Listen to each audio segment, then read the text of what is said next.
Remember to, always have reverence and respect for the inner beings within. Matter of fact, I'm drinking, we don't wanna, I'm drinking a little, a little brew, so I'm feeling it. As a matter of fact, not telling anybody else to drink, you gotta deal with energies responsibly.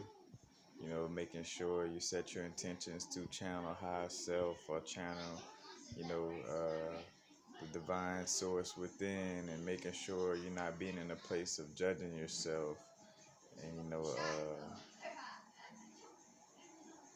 and being in the energy of like running away from something, you know, like making sure you're taking care of business while matter of fact, I'm sitting here, I got my notes on the tarot, some other little notes I'm dealing with, but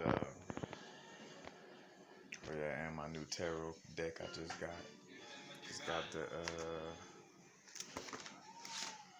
just a book for it, but the Orisha deck sitting down dealing with that. And speaking of the Orishas, all the gods and deities, they exist within us, Again, if you go back to the Gnostic scriptures, some of us in human bodies are actually an extension of the primordial mother. From the story, she came and put her, essence into some humans, and that's what made Yadala Broth jealous, of certain humans because they had the essence that, for lack of a better word, he didn't possess, and he or she, that's not necessarily the point, but, with that being said, we are primordial energies, a lot of us, you know, everything interconnected, everything is one.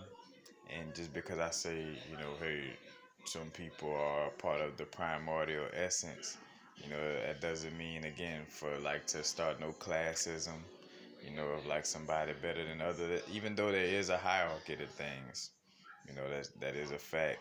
And that's why you got to be ready for that knowledge, because some people can't handle that there is a hierarchy and then still balance the aspect of not, trying to look down on anybody. But, these inner gods and deities exist within. And it's about, yeah, realizing that these energies shouldn't, like, you shouldn't have to each his own, but, it's not for us to try to worship these energies. It's not about worshiping Oshun or worshiping Legba or worshiping, like, whether you look at it from the Greek aspect of, like Athena, because matter of fact, I'm familiar with that,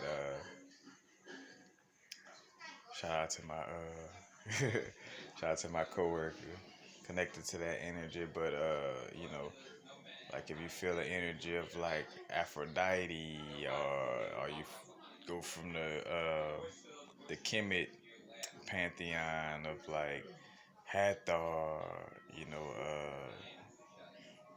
Sekhmet, or if you dealing with it from the Hindu aspect of dealing with Krishna, Ganesha, you're dealing with it from like the Aztec area in the Olmecs, dealing with Quetzalcoatl, and the different deities in that essence. Or you're dealing with it from the Norse mythology of Loki and Thor and, Freya. However you're dealing with it, always realize that these energies exist within you. And although you don't want to worship them, and you want to realize that you are, being able to activate these energies at your quote unquote will, you still not supposed to try to control. Because think about it, as above, so below, as within, so without. Just like, a lot of us didn't want to be slaves on the human aspect. You don't want to enslave these aspects or look or belittle these God energies within. You want to work with them. So yeah, you understand that you don't have to worship them, but at the same time, you're not trying to belittle those energies or try to, take away the reverence and respect. So I think about the analogy just like our liver and the body.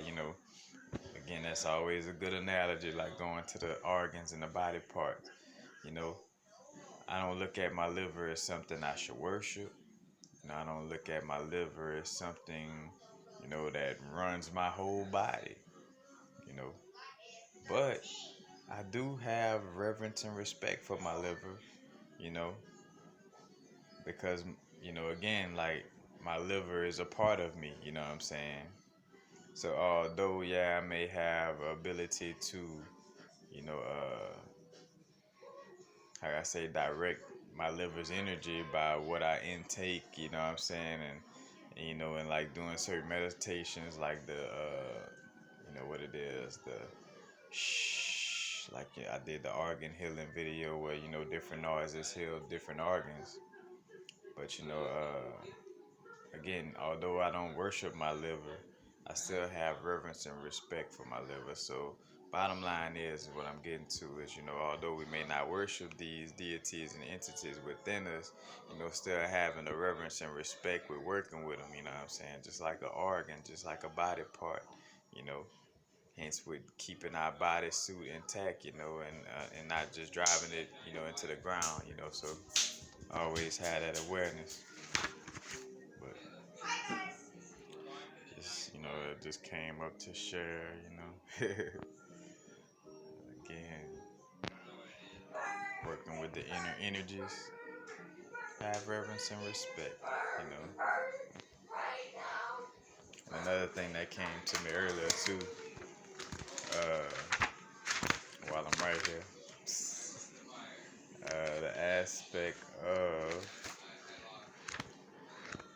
like I realized, like in my growth, without even, like I come across the information later, but I think about like when I did the video about Michael Jackson and Paramahansa and their soul mission, and speaking on how, Michael Jackson bleached his skin, as a matter of fact, it's all aligning with having reverence and respect and like putting aside the ego in order to, really get into it, knowing, you can't feel like you know it all or step into it like with this, oh, I'm a part of the primordial energy, so, I just know it all. No, that's the whole aspect of this experience, is dropping down, when we talk about, in which I'm still getting to learn and know the tree of life or the tree of knowledge. But, it's dropping down in those sephirods to learn from the triple darkness, from Ain Soft, and Ain Soft and the soft aspect, SOPH, is interconnected to the name Sophia and Sophia Pistis in the Gnostic scriptures. But anyway, you know, man, it's a channel because I'm very clear, I done drunk this beer, but I put my intentions into this. But it's my nephews in the background playing Fortnite. But again, like how I learned about Michael Jackson and Paramahansa being on a soul mission, where even though they may have seemed like quote unquote agents, Michael Jackson bleached his skin. He didn't want to be black, this and that. He had a bigger, a bigger purpose,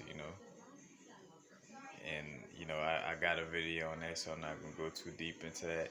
I got a video about how Malachite is transforming, and I again, and what I'm getting to too, like a lot of these things is not in books. So when you going inward and tapping into inner gnosis, a lot of this may not, connect with books or like something that other people spoke on already, because you're tapping into your own, and I say your own universe, like you're pulling some shit out of your ass, but you're going into, tapping in through your own inner gnosis and not just going off of what somebody else said. You being able to go into the astral planes and tap in.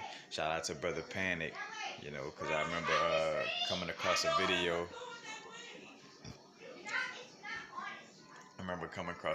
Where he spoke on that aspect, like to really learn and get questions. I mean, I really to get answers for your questions and really truly learn, like the food card, like being pure of heart, Like think about Forrest Gump, and I did a video about Forrest Gump magic and like the food card and that connection, like the food card from the tarot. The fool don't know anything, but therefore he's able to learn everything. Again, the no thing being able to be everything because it is no thing. It's not holding on to one construct of knowledge, or one aspect of being. It is the nothing or no thing. Therefore, it's being able to be everything. And same thing with Forrest Gump. And then also like a little Zen story. You know, uh, excuse the background, human stuff. But you know, the aspect of what it was like this guy went to a Zen monk. He went to this Zen monk and was like, "Hey, I wanna something about wanting to learn about Zen." Yeah, he came to the Zen master with intentions to learn about Zen, but the Zen master showed him, but the dude who went to like learn about Zen, he kind of already had how can I say, you know, already an outlook on Zen that he already like, a preconceived notion. Like where he had like an aspect of what he felt it was before even coming there. So even though he was quote unquote going to learn about Zen, he already had a way that he felt that what Zen was, to him. And so, as the Zen master pouring him some tea, and the Zen master noticed, felt this from. So as the Zen master pouring him some tea, the tea, he kept pouring it till the cup overflowed. And the dude who came to learn about Zen was like, "Wait, hold on, man, you pouring the tea and now it's overflowing." He was like, "Well, you can't like your cup is already full.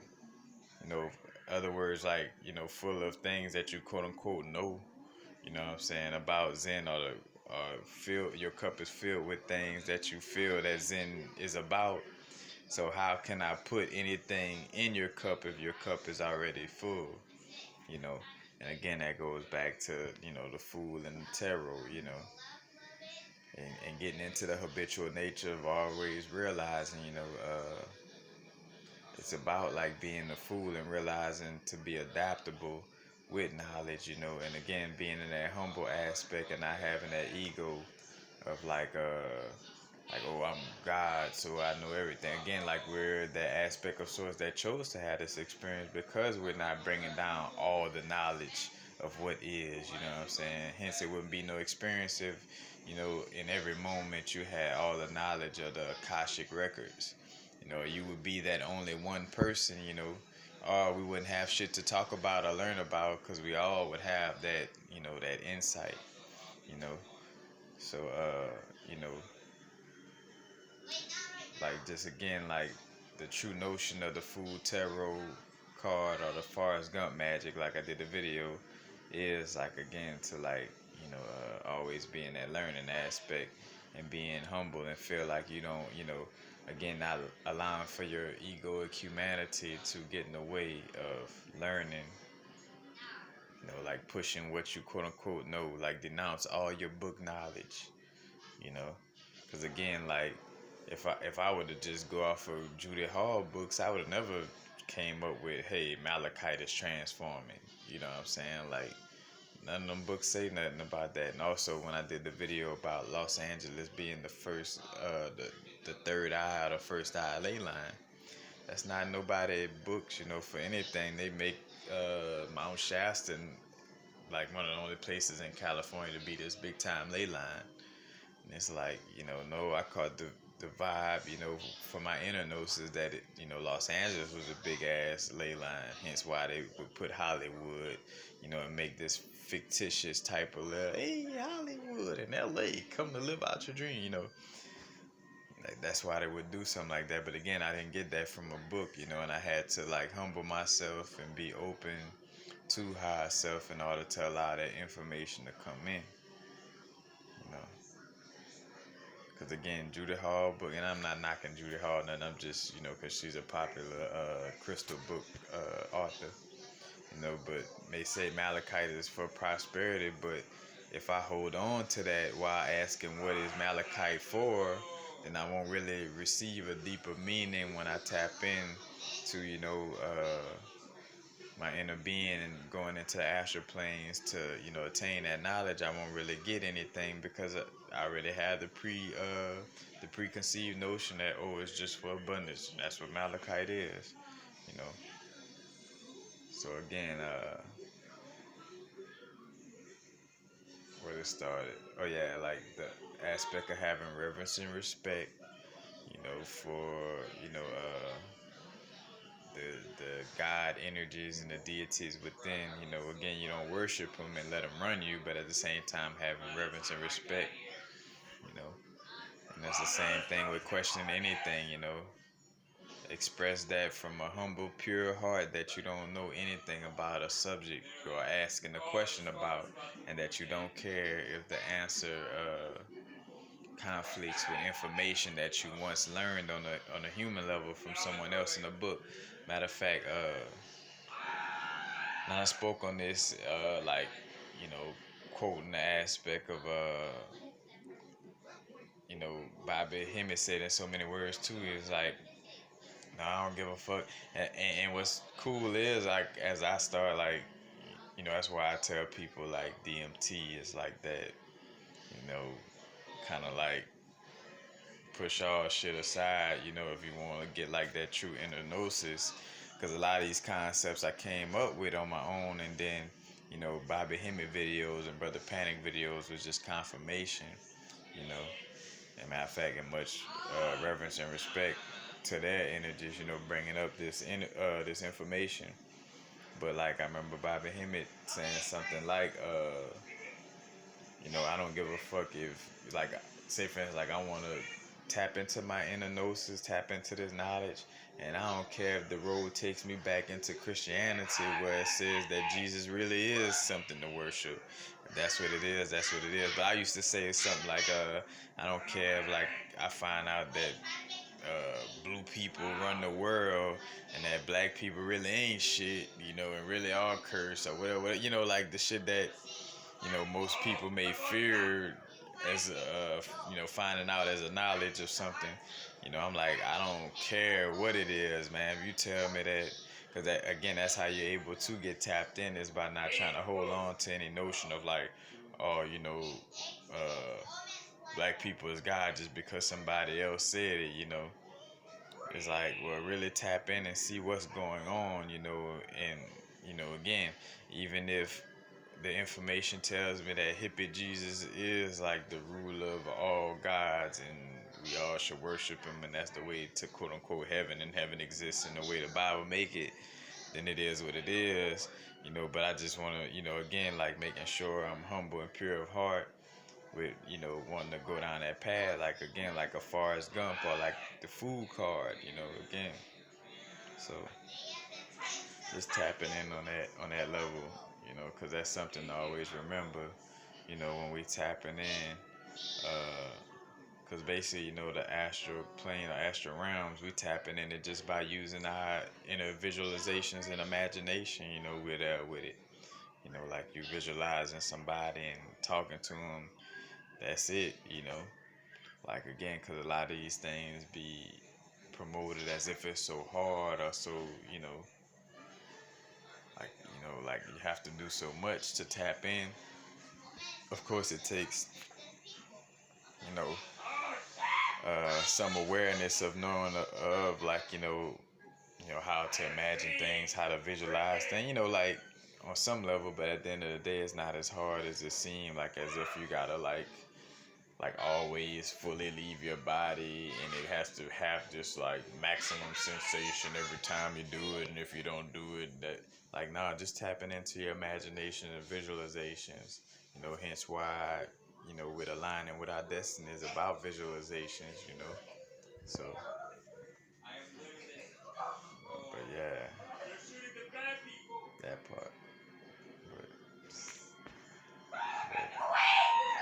peace, happy now, positive vibrate, of course, be humble, be pure of heart. And as I speak to y'all, this is something that I'm constantly perfecting within my own realm. I'm not speaking from a place of like, oh, y'all better learn from me because I know it all about this information. No, but I have, tapped in from experience. Just from my lack of confidence in me being tapped in, I have had to go, and I don't even like using the word going backwards, but more so like I had to go to a familiar space or a space that I was once in, not necessarily backwards, but a space that I was once in, of not being as tapped in as I had once got to. I had to go to that familiar space, somewhat in the past in essence, but again, no good or bad, right or wrong, no backwards, because when you even use the notion backwards, it may create an aspect of judgment towards where you at and an aspect of comparison. Just I had to come back to a familiar space, to learn whatever lesson I had to learn. But where was I? Yeah, like being tapped in on that level, already. Like I have dealt with this from experience, and hence why you got so many videos of like, well, I just catching downloads and ain't no shit nobody wrote in the book, and technically there's nothing new under the sun. So yeah, it may possible that it is in somebody's book, or again, like how I tapped into certain information, and then later realized, like a certain person did write a book on it or did a lecture on it, whatever. But tapping into your inner realm. So definitely, but peace. Happy now. Now is the vibrate, of course. Not too far in the future. Not too far in the past. Right now. Peace.